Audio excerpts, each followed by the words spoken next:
of the weird. You want weird? Boy, do we have it for you today. Here is actual air traffic control audio, okay, between the tower and pilots from Reagan International in D.C. Listen closely. You guys need to be professional pilots. Meow, meow, meow, meow. This is why you're still flying RJ.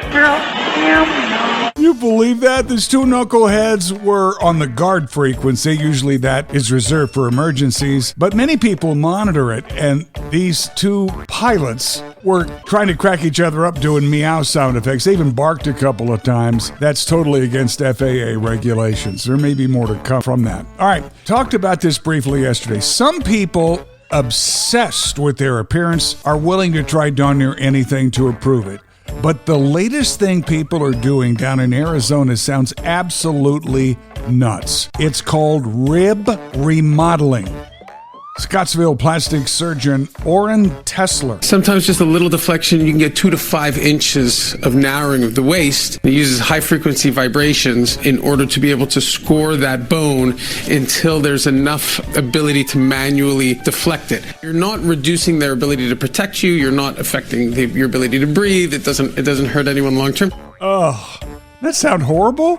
A California woman successfully sued Carnival Corporation for $300,000 due to injuries she suffered while getting drunk on her butt after being, quote-unquote, overserved on one of the company's vacation cruises. 45-year-old neonatal intensive nurse Diana Sanders from Vacaville was served, get this, 14 shots of tequila over an 8-hour period. Waking up after blacking out and going to the crew and asking them for help and asking them to tell me what happened was extremely frustrating. They gave me conflicting information. They treated me like a criminal. I was very concerned that they wouldn't tell me exactly what happened to me. And so I went to get a lawyer so I could get those tapes and find out what happened, and come to find out they have all the tapes right before, but nothing afterwards, and they will not show us what happened that day. Yeah, you doing 14 shots was all their fault. Sounds like she's trying to get the most out of her drink package. And finally this morning, police in Cuyahoga County up north were called to the home of a 91-year-old Westlake woman last week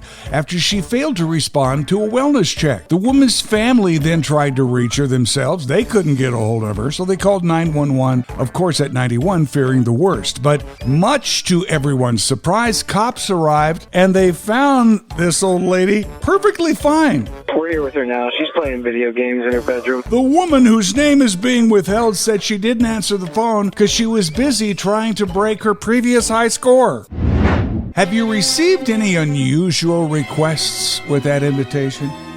Yeah, I haven't either, but I'd like to hear from you if you have. Because I read the New York Post, they find some really interesting stories. And on TikTok, this has turned into a huge discussion. A summer bride, according to the Post, has gone viral after sharing a text exchange with her aunt that escalated from outfit etiquette, which I think may be a little over the top, but hey, it's their big day, right? From outfit etiquette to full-blown family boycott over a simple rule or simple ask that male guests wear a tie. Now, to me, that doesn't seem unreasonable. I mean, it's their day, right? I probably wear a tie anyway. But according to this Los Angeles-based stylist, whose name doesn't matter, she and her aunt started going at it a little bit because she wanted her uncle to wear a tie. And her aunt's response was, "This is the United States of America, not Princess Land. We will not be there. Please cancel our reservation." So the woman replied in her text with a couple of thumbs up.